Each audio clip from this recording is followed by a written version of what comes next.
Hey, what's up mga kasigoy? Welcome back to my channel. Ngayon kung bago ka pala sa akin channel, please do subscribe, like, and share, and comment. And click the notification bell para updated ka sa aking mga latest video. You ready mga kasigoy? Let's do this. Let's go.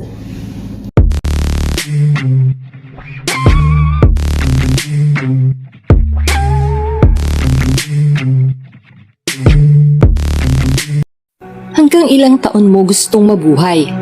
80? 90? 100 years? How about 120? O higit pa? Ayaw nating tumanda kasi manghihina tayo, magkakasakit, kukulubot ang balat, mahihirapang gumalaw. May dinadevelop na mga bagong teknolohiya para hindi natin maranasan ang mga yan at manatili tayong mukhang bata, malusog at malakas kahit matandang-matanda na.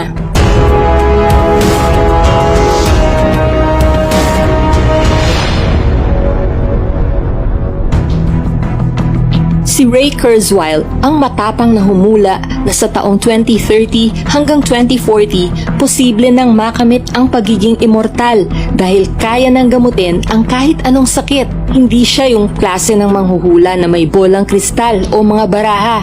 Si Ray Kurzweil ay isang futurist. May basehan ang kanyang mga prediksyon. Pinag-aaralan at ina-analyze niya ang kasalukuyang trends, partikular sa technology, bago siya gumawa ng prediksyon. Isa rin siyang inventor, author ng mga libro, entrepreneur at director of engineering sa Google na nakafocus sa machine learning at language processing. Kumbaga, mataas ang credibility ni Ray Kurzweil at mga 86% ng 147 na predictions na isinulat niya sa kanyang mga libro ang nagkatotoo na. Ang ilan sa mga ito ay ang mga self-driving cars, ang mga mobile phones na kayang sumagot sa mga tanong ng tao. Hey Google, how big is the Amazon rainforest? The surface area of the Amazon rainforest is 2,124,000 square miles. Ang kayang talunin ng computer ang pinakamagagaling na manlalaro.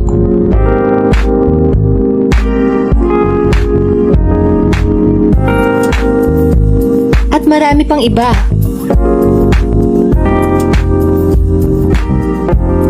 Isa ang nanotechnology sa tinitignan ni Kurzweil na malaki ang maitutulong upang masolve ang karamihan kundi man lahat ng mga problema ng tao sa sakit at katandaan. Tinatansya niyang sa mga taong 2030 ay lubusan ng na-develop ang nanotechnology, ang science, engineering at technology na isinasagawa sa napakaliliit na sukat, kasing liit ng mga 1 hanggang 100 nanometers lang. Gaano kaliit ang isang nanometer? Sobrang liit. Ang isang meter ay katumbas ng 1 billion nanometers. Ibig sabihin, ang isang nanometer ay 1 billionth ng isang meter. Ang isang hibla ng buhok natin ay mga 100,000 nanometers ang kapal. Isang hibla lang yan ha? Para lang ma-imagine natin, kung halimbawa, ang diameter ng Earth ay 1 meter, ang 1 nanometer ay singliit lang ng diameter ng isang holen. Isang halimbawa ng paggamit ng nanotechnology ay sa pag-treat ng cancer. Sa kasalukuyan, kadalasang ginagamot ang cancer sa pamamagitan ng chemotherapy o radiation. Ang problema sa mga pamamaraang ito, hindi lang ang cancer cells ang naaapektuhan, kundi pati ang matitinong cells, kaya nagkakaroon ng side effects. Sa nanotechnology, ang mga nanobots o nanorobots ay pwedeng ipasok sa katawan ng pasyente sa pamamagitan ng IV o intravenous injection. Dadaloy ito sa dugo at hahanapin ito ang mga cancer cells kahit saan man ito nagtatago. Magpapadala ito ng signal na magsasabi sa mga doktor kung saan ito eksaktong matatagpuan. Makakatulong ito ng malaki upang makita ang mga tumor na minsan ay hindi lumilitaw sa medical scan. May mga nanobots din na pwedeng i-program hindi lang upang hanapin ang cancer cells, kundi ang patayin din ang mga ito nang hindi nadadamage ang mga normal na tissues. Magagamit din ang nanotechnology sa microsurgery. Pwedeng i-program ang mga nanobots na mag-opera sa kahit anong parte ng katawan. Lalagyan ng mga camera ang nanobots para makita ng close-up ang operasyon. Kaya nitong umopera ng puso ng mga naging biktima ng heart attack. Mapapalitan nito ang mga na-damage na parte ng puso upang gumana uli at lumakas. Kamakailan lang, ang nanotechnology ang isa sa pinakamalaking tulong sa krisis na nararanasan ng buong mundo ngayon, ang pandemyang dulot ng COVID-19. Nang dahil sa nanotechnology, napadali ang paggawa ng bakuna na dinedevelop ng Pfizer-BioNTech at ng Moderna.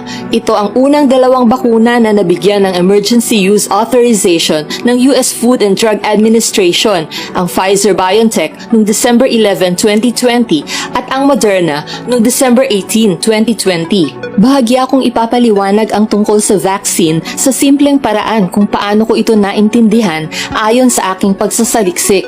You can also do your own research kung gusto nyong mas lumalim pa ang inyong kaalaman tungkol dito. Ito ang itsura ng coronavirus sa ilalim ng microscope.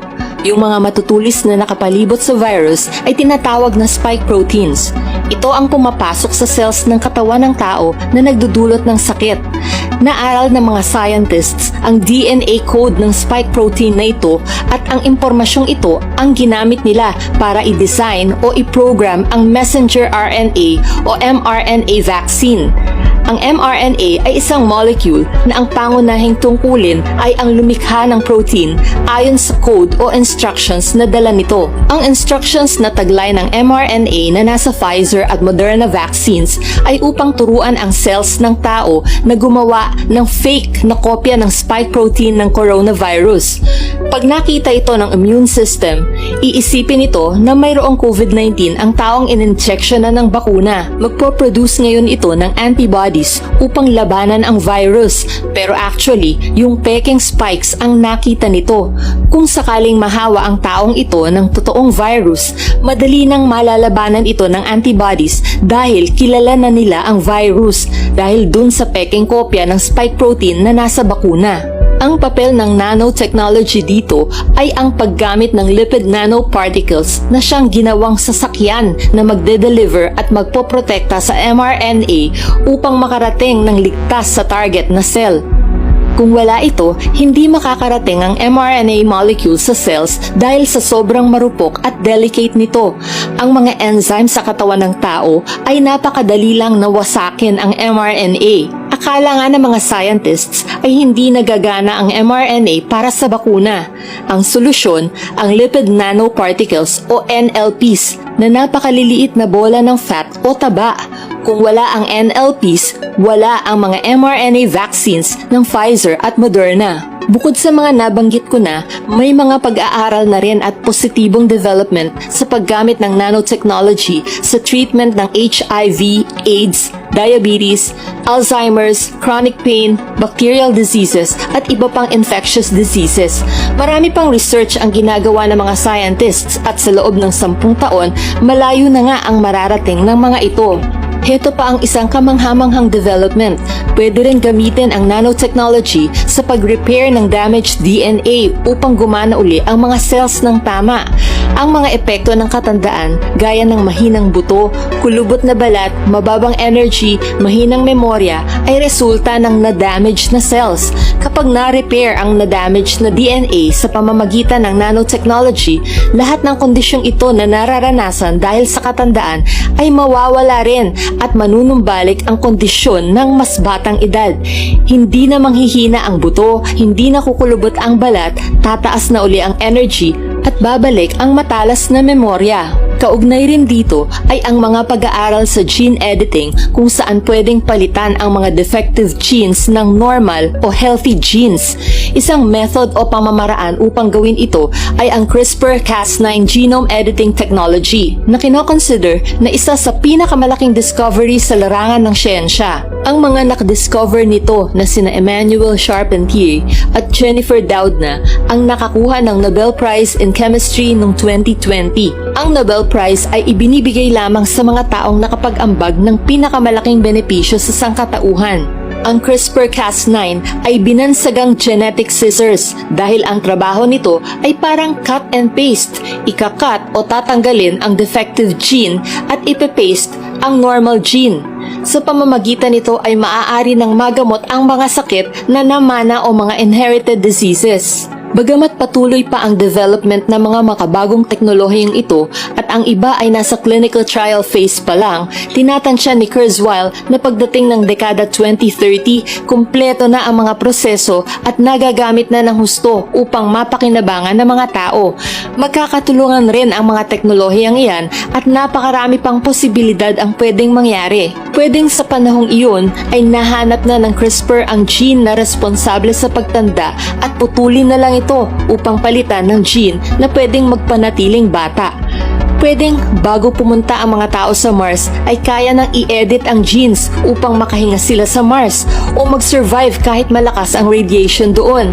Pwedeng bago isilang ang isang sanggol ay i-edit ang genes at tanggalin na agad ang mga depektibo upang paglabas nito ay isa siyang normal at malusog na sanggol. Pero sa kabila ng mga benepisyong pwedeng ibigay ng mga makabagong teknolohiyang ito, naroon ang issue ng moralidad at relihiyon. Paano kung gustuhin ng mag-asawang ang isisilang nilang sanggol ay may asul na mga mata at blonde na buhok, gayong pareho silang kulay itim ang mga mata at buhok? Tama bang ipa-edit nila ang genes ng sanggol upang mangyari ang gusto nila? Dapat ay maglagay din ng boundary ang mga scientists at kinauukulan kung hanggang saan lang ang pwedeng baguhin ng siyensya sa tao na hindi sinasagasaan ang likha ng Diyos. Sa pandemyang nararanasan natin ngayon, hindi masamang isipin na may mga magagandang mangyayari sa future. Ito ang nilalayo ng video na ito, na huwag tayong mawalan ng pag-asa. Kapit lang, mawawala rin ang mga sakit na yan. Keep on watching, Infomates. I love you all. God bless!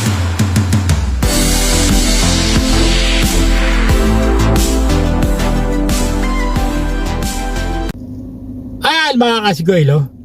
Comment down below kung mga type nyo itong mga ganitong content, no? Para malaman ko kung gusto nyo, no? Especially yung isa kanina, no? Yung sa baboy. Comment down below mga kasigoy. Dahil gusto ko malaman kung type nyo yung mga ganitong content. So yun lang mga kasigoy. Until next time. Ito po Cesar Castillo Jr. nagsabing, tirahin mo na yan. Baka tirahin pa rin iba. Until next time, sigoy, peace out!